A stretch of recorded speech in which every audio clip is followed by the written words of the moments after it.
It's, yeah, well, yeah, situation readiness team is what it's called. And yeah, I was trained this summer because I worked for content services, and so a lot of the times during the summer, we were the only people on campus other than the guests and maybe like a couple of RDs, and so we had to know like where the water was, where the food was, just how to make the shelter, stuff like that. And so for the school year, they asked if we would stay on, and I was like, sure, you know. And, I would back up behind 4 faculty and staff people for my.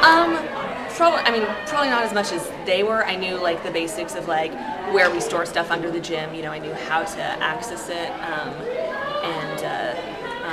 you know, I knew to tape off the doors where we had the supply bins.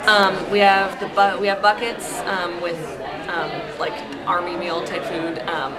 Some of them are stored there, some are under Furwood, some are under Arlington, and so we have a bunch down there. We have a bunch of water, and then the just tubs of supplies like office supplies, you know, the tape and the pens, forms to fill out, all the students, for the most part, were great. Like, everyone stayed really calm, other than, you know, there were a few people who, you know, were more anxious. And one girl was sent to the hospital for anxiety, but other than that, yeah, everyone was handling it so well.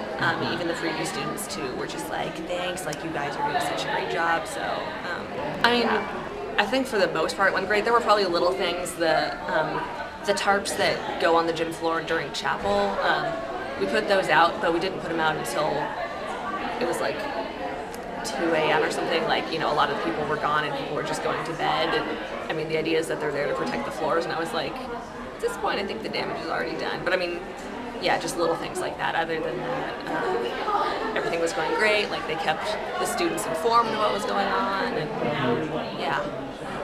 I think I've learned, just like how well prepared Westmont is and how dedicated they are. I mean, like, the staff people, like, you know, Chris Call and just the whole team, like, they left their homes and they came and just took care of everything and did an amazing job. I think I learned I hadn't never really been in a crisis like this at all, and so just kind of how to prepare for that. And I think preparing for the worst is kind of a good idea. Like, when I left my apartment, I was like, they're probably just bringing the students to the gym as a precaution. Like, we'll be there an hour and then we'll leave.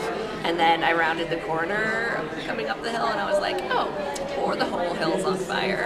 And so, I mean, I didn't bring anything, whereas now I'd probably try and, you know, grab like my phone charger, toothbrush, contact stuff, things like that. Just, just be prepared for the worst.